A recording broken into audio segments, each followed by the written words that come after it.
So come up, all children of whatever age. You're more than welcome here. Reluctance. There.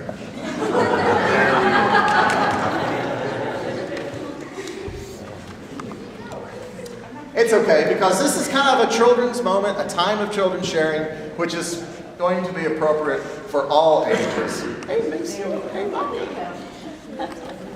Thank you. There's strength in numbers. Always remember. That's a great lesson. So I have here a little poem, an Advent poem that I got from a friend of mine. And it's called "'Twas the Beginning of Advent."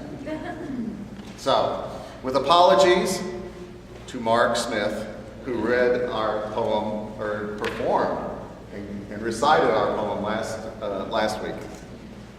"'Twas the beginning of Advent, and all through the church, our hope was all dying.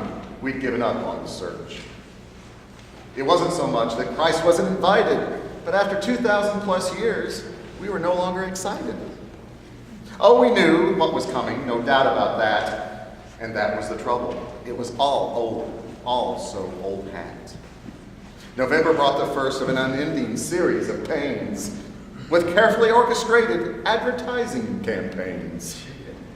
There were gadgets and dolls and all sorts of toys, enough to seduce even the most devout girls and boys. Unfortunate it seems that no one was completely exempt from this seasonal virus that did all of us tempt. The priests and the prophets, and certainly the kings, were also consumed with the desire for things.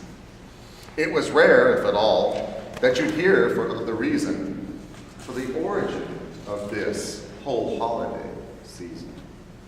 A babe, it seems, had once been born in the Mideast somewhere on that first holiday morn.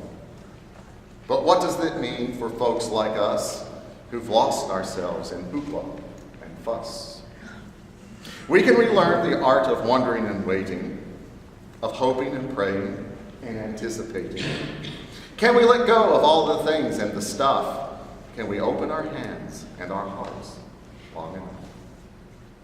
Can we open our eyes and open our ears? Can we find him again after all of these years? Will this be the year, be different from all the rest? Will we be able to offer him all of our best? So many questions unanswered thus far, as wise men seeking the home of a star.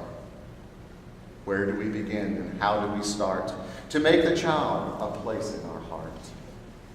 Perhaps by letting go of our limits on hope and all of the stuff that we know.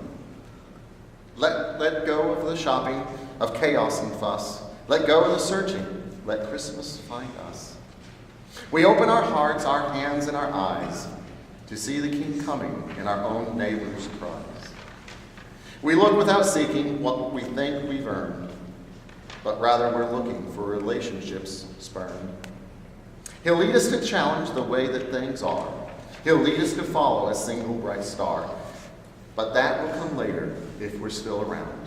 The question for now is, where is the child to be found? We can block out the commercials, the hype in the malls. Can we find a solution in our holiday halls? Can we keep alert and keep hope, stay awake? Can we receive the child for ours and God's sake? For on high with a caroling host he sees us. He yearns to read on our lips this prayer. Come, dear Jesus. Come, dear Jesus. As Advent begins, all of these questions make plea. The only true answer is, we will see, we will see. Now, let us pray. Repeat after me. Dear God, help us to see you, to be prepared for when you come again. And help us now to celebrate this season with hope and peace and joy and love. Amen.